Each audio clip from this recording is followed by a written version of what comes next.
Hello, people. Greetings. An idea for today's game came to my mind when I was watching another Civi 11 video where he mentioned the id Software team, the fathers of the shooter genre. Besides the obvious mentions of John Romero and John Carmack, there was one person who caught my attention, American McGee. He was one of the level designers of id Software. In particular, he designed the levels for the first Doom and Quake games. But I knew him better as a game designer for American McGee's Alice, one of the best interpretations of Lewis Carroll's fairy tale about Wonderland. It was a shooter, with a gloomy and rather psychedelic atmosphere, which made a lasting impression on me at the time. Surprise, surprise, but this video is not about Alice. It will be about a game that many people have forgotten about, and which also bears the American's name. This is his real name, by the way, but according to whom it is there only for marketing. This game is called Scrapland, and, as intended by its authors in the form of the studio developer Mercury Steam and publisher Enlight Software. People were buying it because of the name of a famous game designer, myself included, and in the end I have no regrets about it. Obviously, there is no dark atmosphere, no occultism or mysticism inherent to the works of McGee in Scrapland, because he was only producer since the head of Mercury Steam was the game designer. Nevertheless, this didn't prevent them from unleashing themselves in one of their next games, Clive Barker's Jericho. Disclaimer: the game is not available for purchase at any digital platform, so I used the version from a well-known source. Its game designer tweeted in July of this year that some kind of remaster is on the way, but it's not clear where it is and how it's going. Scrapland is an action-adventure game in the setting of the distant future, taking place on a planet called Scrapland, after which the game is named obviously, fully inhabited by robots. Our protagonist, whose name is Detritus Debris, kind of created himself out of space debris, then assembled a bike from the same debris, and found the Scrapland. Having landed at the station surrounding the planet, Detritus is introduced to how things work. For starters, he is told that it is good that he is a robot, not a meatbag. Commentary. You're gonna trust this organic meatbag master?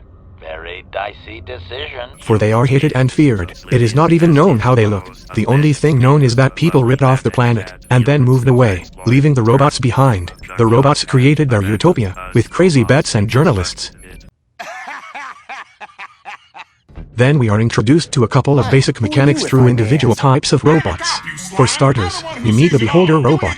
His job in this world is to be the omnipresent camera and alarm system in one. If it happens to suspect Detritus of something and the bar fills up, the alarm is activated, and until he hides or dies, the police will not calm down. Of course, everything is simple here. GTA has a similar system, except here are no gradation in stars. The alarm is always the same. Afterwards we meet two bishops, who perform some kind of ritual over Detritus. With this ritual, they added a copy of the matrix of our protagonist in their machine called the Great Database. Its purpose is the revival of all the robots in the Scrapland in case of their death. Of course, the sneaky bishopric doesn't do it for free. They are selling lives. Literally. If our character dies, one life is spent, and he is reborn at the nearest GDB terminal. However, if there are no lives left, we end up in jail, from which we will have to escape. You can obtain lives not only by buying them from the bishops, but also by other means. After a dialogue with the bishops, we approach the functionary robot. Yes, the functionaries are a separate kind of robots. And he, lacking other jobs, including plumbing and such, appoints Detritus to work as a journalist, after which he enters the city. In the city, he is met by his fellow journalist, Berto, who brings Detritus on his gunship to the workshop, where he will assemble his first ship on the planet. In the workshop, its owner, Rust, says that he can assemble various gunships, and his little friend, Sputnik, will follow us. This little fella will be our pocket hanger, which means that we can always exchange a ship for one of those you already have in the parking cells. There are 9 cells total plus one, always occupied by an emergency boat. In fact, gunship piloting is one of the 2 main parts of the Scrapland gameplay. The second is, of course, walking on foot. Anyway, we need a ship to move to 4 main districts of Chimera, the capital of the planet: Downtown, Commercial District, Industrial District, and Scrap Yard. Within these regions you can move, fight the cops, rob common people, that is destroy NPC vehicles for money. You can participate in races, all that stuff. You'll have to fight and race a lot, but for different types of tasks there are different models of ships. Their models consist of a hull and engines, as 2 separate components. That is, if you want you can stick to the, let's say, Bumblebee, the average police boat, engines from the Berto's Crazy Lemon. The ship's mass, weapon slots and its health depend on the hull. Regarding the mass, the heavier the ship is, the slower it is and the stronger its inertia is, and the more weapon slots it has. For example, in Goliath, the heaviest police ship with a maximum weight of 7,000. There are 3 slots for firearms, 3 for energy weapons, and 4 for missiles. In short, a natural killing machine. In contrast, you can have probably the best racing gunship, the aforementioned Crazy Lemon. It weighs about half as much as Goliath, but it reaches almost 530 km/h, which I think is the second best result in the game. The first belongs to the ship, which you can obtain at the very end. So, yeah. At the same time, because it is still a racing vehicle, it is not very efficient in battle, because of a lack of slots for weapons. This whole concept with its weight, slots and types of weapons reminds me of a system from BattleTech or MechWarrior, if you prefer, albeit a fairly simplified one. The mass here, by the way, exists not only for the fact of it, since the heavy ship can skid very hard on the turns from inertia, if you can use the term skid here. In order to compensate for the inertia, you can use acceleration ability, which also depends on the mass of the vehicle. The heavier it is, the slower this ability is charged. As for the weapons, there aren't many of them in this game. Like I said, there are 3 types of weapons. These are except for the main pew-pew laser, pre-installed on each ship. First type is firearms, namely Vulcan and Devastator cannons. Vulcan is a high-speed machine gun, as simple as can be. It is suitable for point targets, especially if installed in 3 or 4 slots. It shoots down targets like nobody's business. The destroyer is similar to anti-aircraft guns, firing large-caliber projectiles, which deal damage in a small area. Not very accurate, but it handles groups of mosquitoes very fast.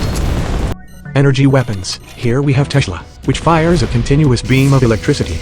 Range sucks, but it may come in handy after one of the upgrades. Then comes the ATPC. This weapon is well known to all who have played Quake 3, because it is a regular Quake railgun. Huge range, good damage, usual stuff. A useful thing if you wait for it to aim properly. Considering missiles, there is a Swarm that fires several homing missiles that fly towards the target, and Inferno, the last weapon in the game. Inferno is a weapon that reminds of Redeemer from Unreal Tournament, only you can't control it here.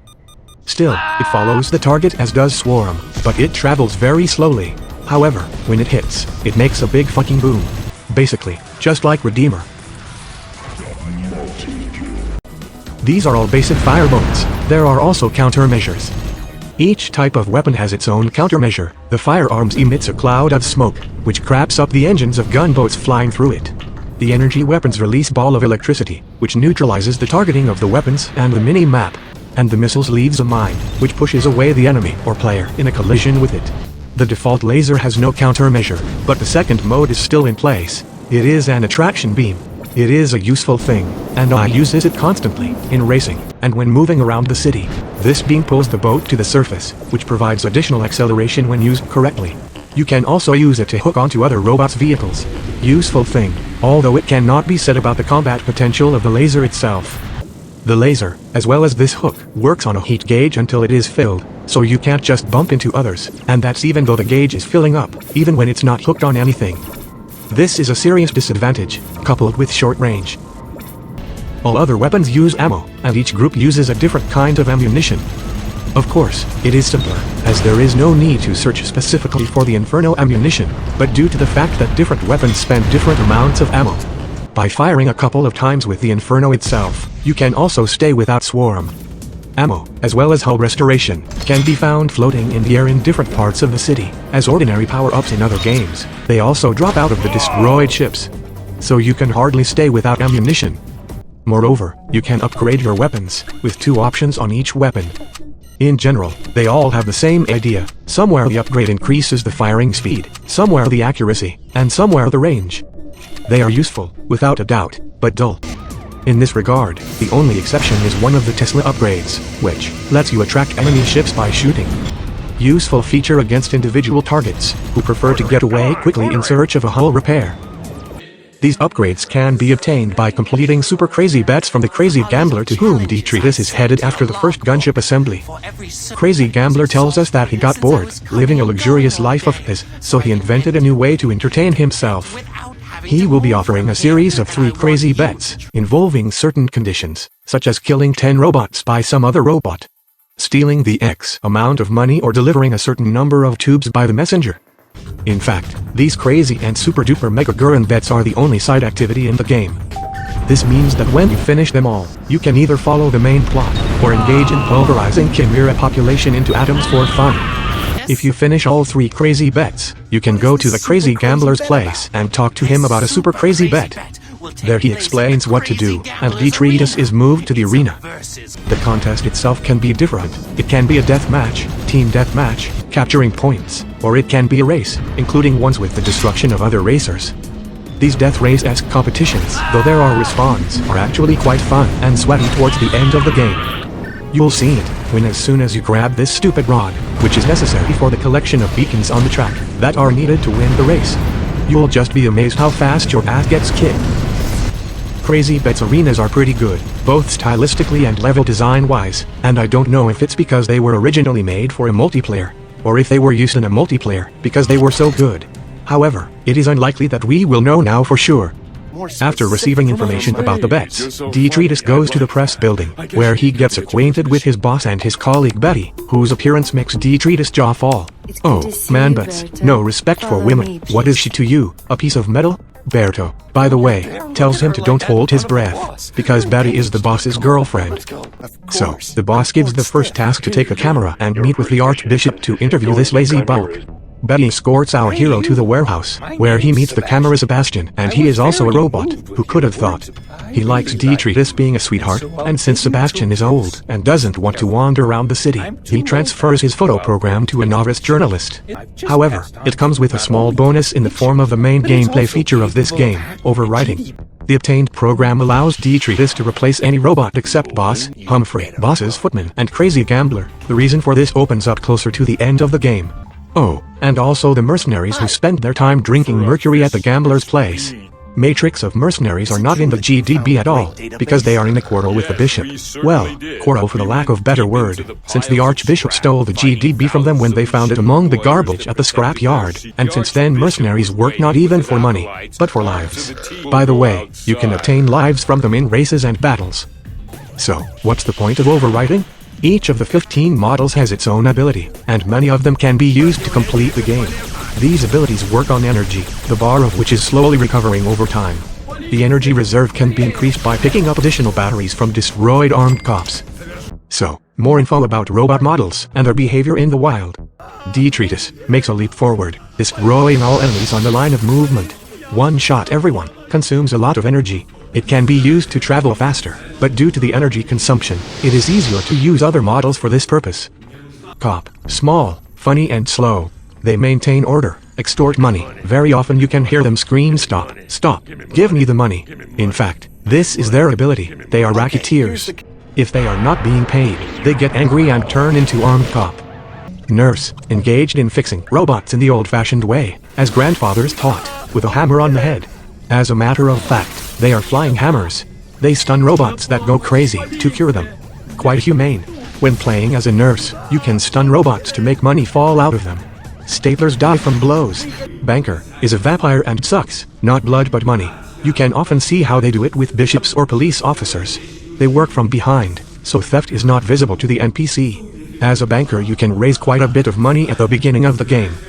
Stapler, small and not very fast. Their trick is the ability to crawl through the vents and jump. Yes, only they can jump in the game. Beholder, a flying police camera. It looks at everyone and suspects them. If it does not like someone, it points its finger until the police kill the poor bastard. His ability sucks, by the way. Mayor, a politician and a liar. Of course he is. Even his ability is to sedate with speech. It's pretty funny to watch and put the cops who attacked him to sleep. Otherwise, this ability is of little use. An armed cop. We can't turn from a policeman into an armed version, as the policemen themselves can. To do this, we will have to use an GDB terminal or rewrite one of these. They are about 4 times bigger than a regular policeman, firing plasma weapons with slow reload, and rolling fast.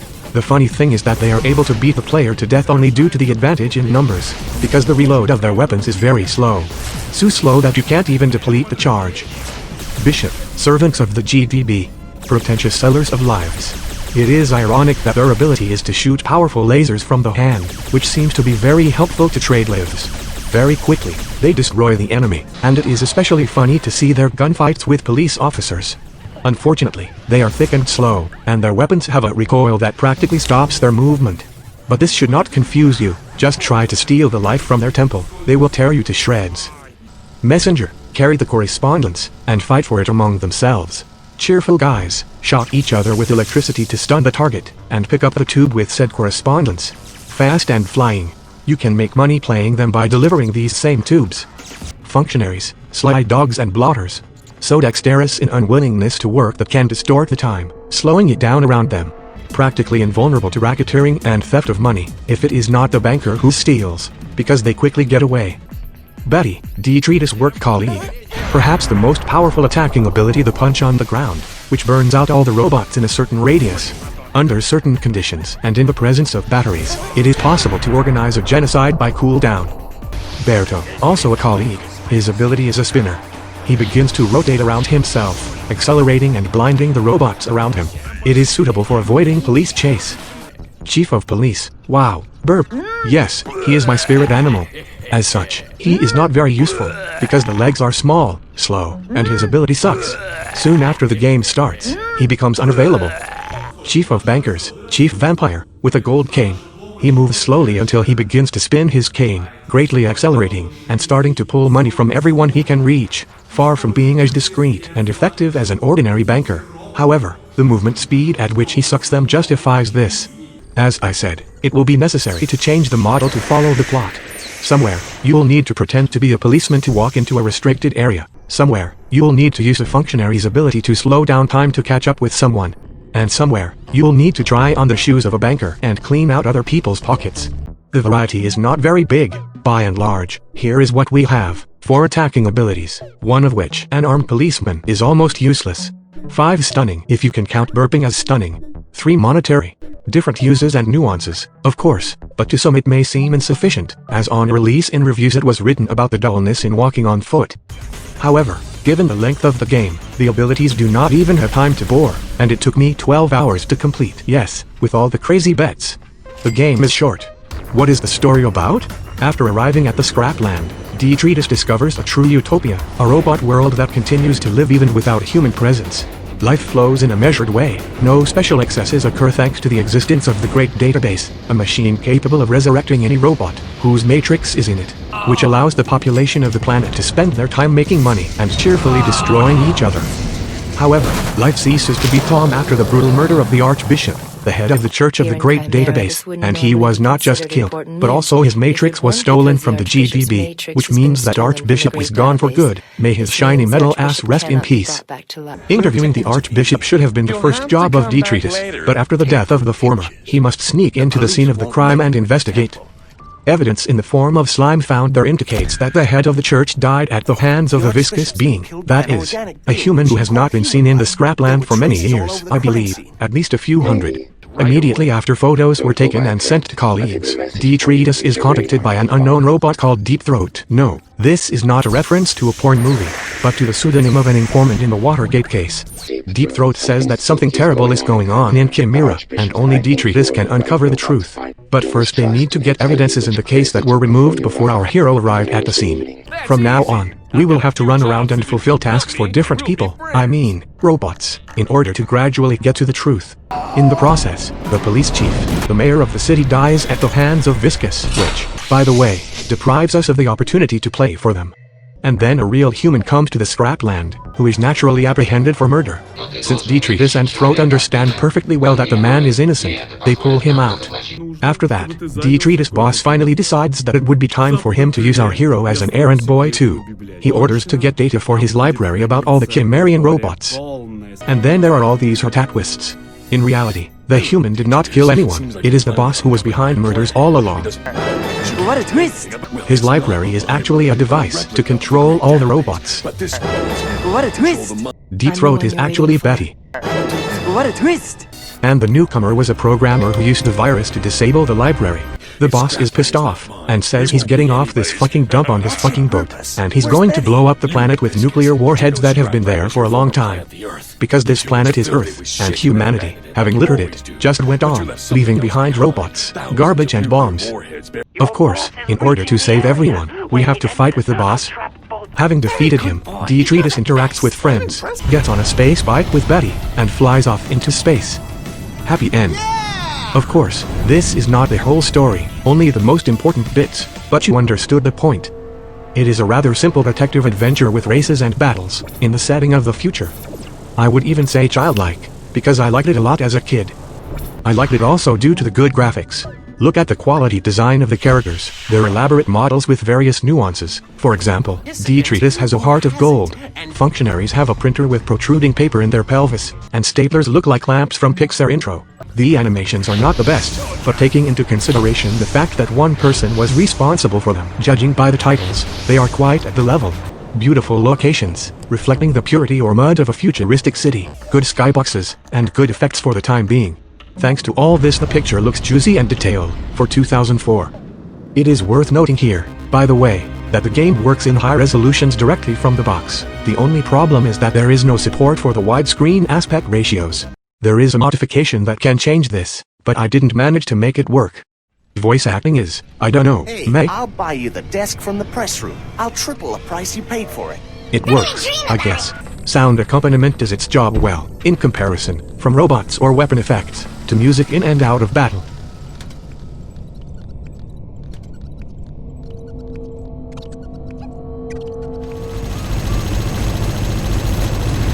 No! No!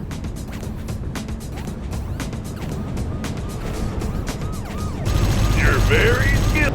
As a verdict, I can tell you this, Scrapland is a pretty good game, and it is undeservedly forgotten, in my opinion. It happened to release between Half-Life 2, Vampire the Masquerade Bloodlines and Prince of Persia, Warrior Within with Knight of the Old Republic 2.